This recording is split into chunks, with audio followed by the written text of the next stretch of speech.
really calling out the webinar mentality in the corporate world for what it is. I'm going to push play. I'm going to put myself on mute. I'm going to turn off my camera and I'm going to read emails during this because that's what's probably happening for at least 30%, if I'm going to be generous, maybe up to 70% of the people on these calls, especially when you get to ones that are larger.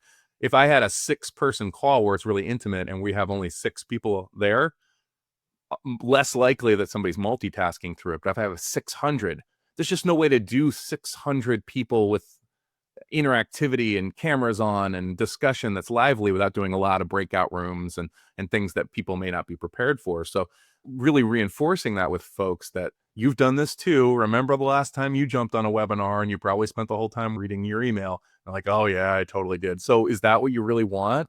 Or do you want to have something where people are actually engaged and really discussing things in a meaningful manner? And I think that also helps, is just calling out the elephant in the room, that it's a lot easier for everybody. I think the last piece that we don't necessarily want to harp on too hard with our stakeholders is a webinar in some ways is a lot easier for the facilitator because they can wait to the very last minute and make their edits the morning before, and they can fumble their way through it, and they don't have to have as much work having those thoughts put out and really worked down to the concepts of what they are. That takes a whole lot more work as a subject matter expert to get to that 5-minute period as opposed to having the 50-minute period of time. And so it is a lot more work on those subject matter experts. So I think the other part of it is working with them and saying, hey, I don't mind if you want to record yourself doing the 50-minute version, and I can work on consolidating it down to the 5-minute version if that's helpful.